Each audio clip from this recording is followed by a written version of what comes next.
Hi అండి. తెలుగు కథల ప్రపంచంకు స్వాగతం. ఇవాళ అత్తలూరు విజయలక్ష్మి గారు రచించిన గుండెలోని వాన అనే కథను వినేద్దామండి.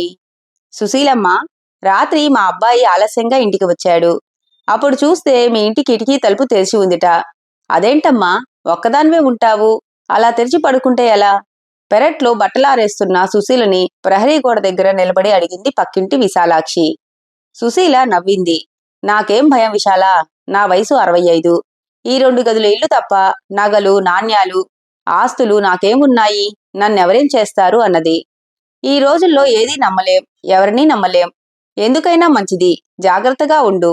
అయినా మంచో చెడో కొట్టుకుంటూనో తిట్టుకుంటూనో కొడుకు కోడల దగ్గర ఉండకుండా ఎందుకమ్మా పంతాలు? ఒక్కదానివి తిని తినక ఎందుకు వాళ్ళ దగ్గరికి వెళ్ళకూడదా అన్నది. వెళ్ళకూడదు అని మనసులో అనుకుని పైకి నవ్వేసింది. ఆవిడ ఇప్పుడు అన్నిటికీ నవ్వటం నేర్చుకుంది.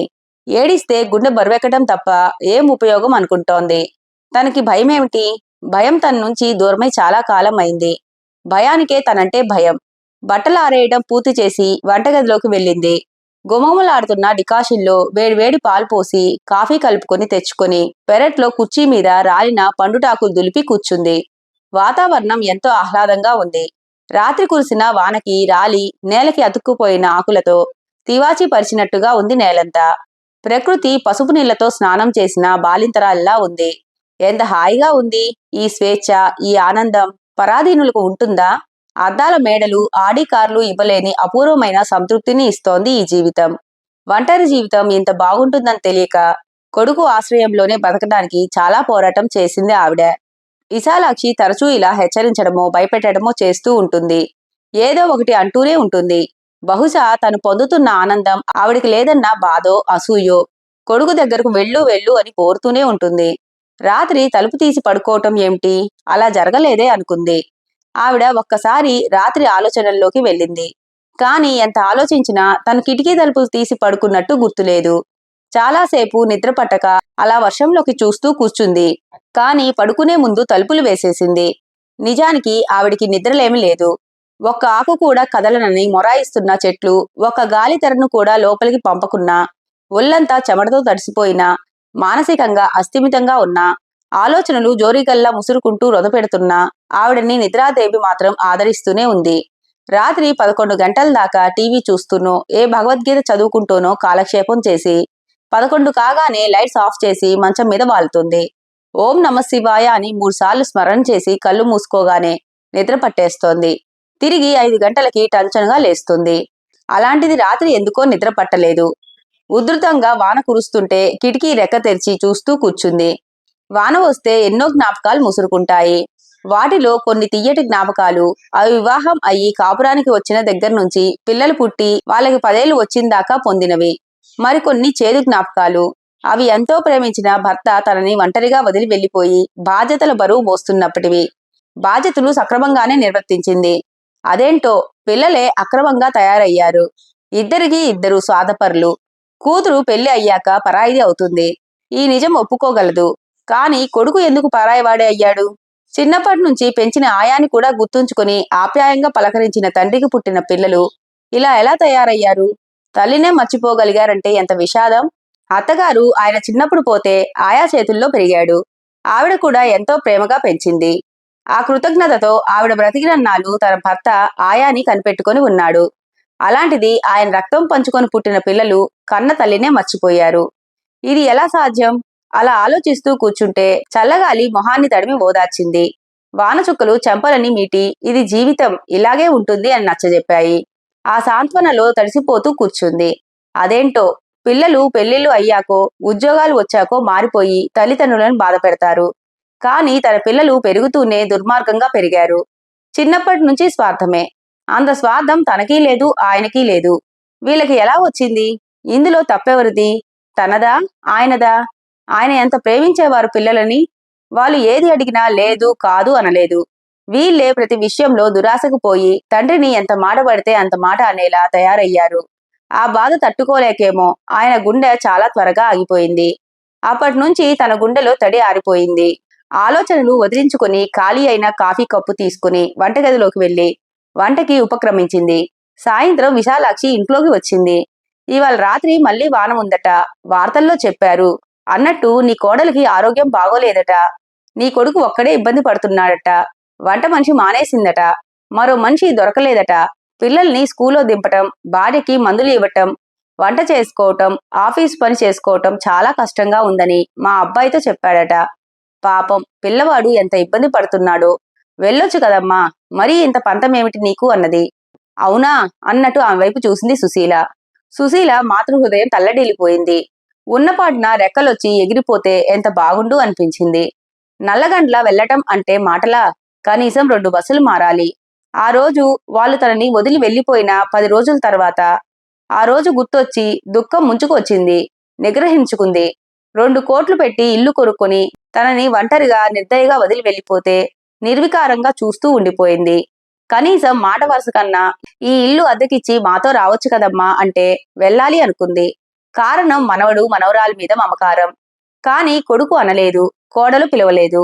అయినా నా పిల్లలే కదా అని పిలిచేది ఏమిటి అనుకుని 10 రోజులు గడవగానే పిల్లలని చూడాలని 30 మైళ్ళు 2 బస్సులు మారి వెళ్లి బలవంతంగా వాళ్ళకి ఇష్టం లేకపోయినా అక్కడే 2 రోజులు ఉండే పుట్టెడు దుఃఖాన్ని వెంట పెట్టుకుని వచ్చింది. ఈ వయసులో అంత దూరం నుంచి రాకపోతే కొంపలేం అంటుకుంటాయి. నువ్వు తిరిగి సవ్యంగా ఊరు చేరేదాకా మాకు టెన్షన్. ఇంకెప్పుడు ఇలా రాకు. నాకు వీలైనప్పుడు నేనే వస్తాలే పిల్లలని తీసుకుని అంటున్న కొడుకు మాటలకు నిర్ఘాంతపోయింది. తరువాత వాళ్ళ వైపు పరుగులు పెట్టే మనసుని బలవంతంగా నిగ్రహించుకుంది. కొంతకాలం ఇల్లంతా శూన్యం ఆవరించి దుఃఖం వచ్చేది. ఇప్పుడు అలవాటైపోయింది. ఇదంతా జరిగి 2 ఏళ్లు కావస్తుంది. రావటానికి కొడుక్కి వీలు కాలేదు. ఆవిడికి కళ్ళలో నీళ్లు రాలేదు. అంతే, ఎడారిలో నీళ్లు ఉండవు. మమతలు బంధాలు లేని గుండెల్లో తడి ఉండదు. సుశీల ఇప్పుడు సున్నితమైన తల్లి మనసును కోల్పోయింది. ఆమె గుండె రాటు తేలింది. దేనికి భయం లేదు, కంగారు లేదు. అన్ని పనులు కూలుగా చేసుకుంటోంది. ఇదివరకు చెక్కు మీద సంతకం చేయటం తప్ప ఇంకొకటి తెలియదు. ఇప్పుడు సేవింగ్స్ అకౌంట్ కి, కరెంట్ అకౌంట్ కి, ఫిక్స్డ్ డిపాజిట్ కి తేడా తెలుసు. ఇదివరకు తనకు పెన్షన్ ఎంత వస్తుందో కూడా తెలిసేది కాదు. ఇప్పుడు పైసా దగ్గర నుంచి లెక్క తెలుసు. తన దగ్గర భర్త వదిలిపెట్టిపోయిన 20 లక్షల్లో కొడుకు అడిగినప్పుడల్లా చెక్కు మీద సంతకం పెట్టగా 5 లక్షలు మిగిలితే ఆవిడ ఎఫ్డి చేసుకుంది. తనకి వచ్చే ఫ్యామిలీ పెన్షన్తో సుఖంగా నిశ్చింతగా ఉంటోంది. ఇప్పుడు ఆ ప్రశాంతత మీద పిడుగు వేసింది విశాలాక్షి. వెళ్ళాలా? తను అనవసరంగా పంతాలకు పోతోందా? వాళ్ళెవరు? కన్న కొడుకు, మనవడు, మనవరాలు. కోడలు పరాయి పిల్ల అయినా తన ఇంటికి వచ్చాక తన పిల్లే అనుకుని ప్రేమగా చూసుకుంది. ఆ ప్రేమను ఆ పిల్ల నిలుపుకోలేదు. తనని ఇంట్లో ఒక పనికిరాని వస్తువుగా చూసింది. అవమానించింది, విసుక్కుంది. తన అవసరం వాళ్ళకి లేదని మాటలతో చేతలతో తేటతెల్లం చేసింది. చిన్నపిల్ల ఏదో తెలివి తక్కువగా ప్రవర్తించింది. తను పెద్దది. ఆ పిల్లలతో సమానంగా ప్రవర్తిస్తే ఇంకా ఈ పెద్దతనానికి అర్థం ఏముంది? వాళ్ళు అన్ని ఇబ్బందులు పడుతుంటే ఇక్కడ తాను ప్రశాంతంగా ఎలా ఉండగలుగుతోంది? ఘర్షణ, ఘర్షణ, మమకారానికి ఆత్మాభిమానానికి మధ్య ఘర్షణ. విశాలాక్షి ప్రశాంతంగా ఉన్న గుండెల్లో అలజడి రేపి వెళ్లిపోయింది. సుశీల మనసు ఊయలు ఊగుతోంది. వెళ్ళనా వద్దా అని. మనిషన్నాక ఈ మాత్రం జ్వరం రాదా? దానికోసం నువ్వు అంత దూరం నుంచి రావటం ఎందుకు? ఎవరు రమ్మన్నారు? నిన్ను ఇక్కడ చూసుకునే టైం మాకేది? కొడుకు స్వరం చెవుల్లో ప్రతిధ్వనిస్తోంది. విశాలాక్షి చెప్పినట్టే మళ్లీ ఉధృతంగా వాన మొదలైంది. సుశీల కదలకుండా కిటికీ దగ్గరే కూర్చుంది. గుండెల్లో ఆలోచనల వరదలు. జల్లు మొహాన్ని తడిపేసింది. చీర చెంగుతో మొహం తుడుచుకుంది. కరెంటు పోయింది. అంత వాన పడుతున్నా, చల్లగాలి వీస్తున్నా శరీరం లోపల నుంచి చెమటలు వస్తున్నాయి. బయట చీకటి. మధ్య మధ్య మెరుస్తున్న మెరుపుల్లో నిద్రపోతున్న డాబాలు, నదులుగా ప్రవహిస్తున్న రోడ్లు కనిపిస్తున్నాయి. పెద్దగా ఉరిమింది ఎక్కడో. ఆవిడ గుండె గుబేలు అన్నది. 5 ఏళ్ల మనవరాలు, 7 ఏళ్ల మనవడు నానమ్మా అని గట్టిగా పిలుస్తున్నట్టు అనిపించింది. ప్రశాంతంగా కూర్చోలేకపోయింది. గబుక్కున కుర్చీలోంచి లేచి మంచం దగ్గరకు వెళ్లి కాసేపు మంచం మీద అలాగే కూర్చుని కళ్ళు మూసుకుంది. పిల్లలకి ఆ తెలుగు పద్యాలు ఎందుకండి? మీ అమ్మా తాతల కాలం నాటి పద్యాలు చెప్తుంటే వాళ్ళకి అవి ఎందుకు పనికి వస్తాయి? నా పిల్లలు చదువు నేను చూసుకుంటాను. ఆవిడని ఓ మూల కూర్చొని భాగవతమో రామాయణమో చదువుకోమనండి. కోడలి స్వరం 4 వైపుల నుంచి వినిపిస్తోంది. మళ్లీ అడిగింది ఆవిడ అంతరాత్మని. వెళ్ళనా వద్దా అని. అంతరాత్మ మాట్లాడలేదు. ఇబ్బందిగా ఉంది అని చెప్పినవాడు మా అమ్మ వస్తే బాగుండు అన్నాడో లేదో విశాలాక్షి కొడుకుని అడగాలి అనిపించింది. ఇంత రాక్షసివేంటి? పిల్లలకి ఆరోగ్యం బాలేదంటే యక్ష ప్రశ్నలు వేస్తావేంటి? నీరసనగా వినిపించింది విశాలాక్షి స్వరం. బయట మరోసారి ఉరిమింది. సుశీల ఉలిక్కిపడింది. కళ్ళు విప్పార్చుకొని కిటికీలో నుంచి బయటకు చూడటానికి ప్రయత్నించింది. చీకటి చిక్కగా ఉంది. వెన్నులోంచి భయం జరజరా పాకింది. ఆ భయం తన భద్రత గురించి కాదు, కొడుకు క్షేమం గురించి. నెమ్మదిగా వెనక్కి జరిగి దిండు మీద వాలింది. నానమ్మా, వచ్చావా? నాకు జ్వరం. పసివాడి స్వరం దిండుని హృదయానికి హత్తుకుంది. ఆమె కన్నీరు దిండుని తడిపేస్తోంది. వర్షం ప్రకృతిని తడిపేస్తోంది. తెల్లారితే వర్షం తగ్గుతుంది. గాలి వీస్తూ ప్రకృతి పరవశిస్తోంది. మమతల గాలి తన మనసుని పరవశింపజేస్తుంది. ఎంత బీభత్సంగా కురిసినా వాన ఆగిపోతుంది. ఎంత గొడవలైనా బంధాలు తెగిపోతాయా? ఎందుకో ఆమె మనసుకి చాలా గాఢంగా అనిపిస్తుంది. కొడుకు వస్తాడు, తనని తీసుకుని వెళ్తాడు అని. ఒకవేళ తీసుకుని వెళ్ళకపోతే, రాకపోతే తన గుండెల్లో కురిసే వాన ఎన్నటికీ తగ్గదా? లేదు, వస్తాడు, తప్పకుండా వస్తాడు. ఇప్పుడు వాడికి తన అవసరం ఉంది. ఒకవేళ రాకపోతే ఆవిడ తెల్లవారటం కోసం వర్షంలోకి చూస్తూ రెప్పలు మోయకుండా అలా పడుకునే ఉంది. తెల్లవారింది. సుశీల అప్పుడప్పుడే కమ్ముకొస్తున్న మగత నుంచి మేలుకుంది. కిటికీలో నుంచి బయటకు చూసింది. వాన తగ్గిపోయింది. ప్రక్షాళనం అయిన ప్రకృతి పచ్చగా నవ్వింది. సుశీల గబగబా పనులు మొదలుపెట్టి స్నానం చేసి వచ్చి దేవుడి దగ్గర దీపం పెట్టింది. తండ్రి, వెళ్ళమంటావా? ఆత్మాభిమానం చంపుకోమంటావా? అనుబంధాలు తెంచుకోమంటావా? వెంకటేశ్వర స్వామి మందహాసం చేశాడు. బయట కారాగిన శబ్దం. ఆవిడ ఉలిక్కిపడింది. డోర్ తీసిన చప్పుడు, పరిచితమైన అడుగుల సవ్వడి. ఆనందంతో ఒళ్ళు పులకరించింది. వచ్చాడు, నా కొడుకు వచ్చాడు. తరబడుతూ వీధి వాకిలి వైపు వచ్చింది. కారు దిగి లోపలికి వచ్చాడు కొడుకు. ఆవిడ కాళ్ళు చేతులు వణికాయి. గుండె కొట్టుకుంటోంది. పెదవుల మీద చిరునవ్వు పసిపిల్లాడిలా పాకింది. పవన్ దగ్గరగా వెళ్లి వాత్సల్యంగా పిలిచింది. ఎలా ఉన్నావురా? కన్నీళ్లు అదిమి పెడుతూ ఆప్యాయంగా అడిగింది. నేను బాగానే ఉన్నాను.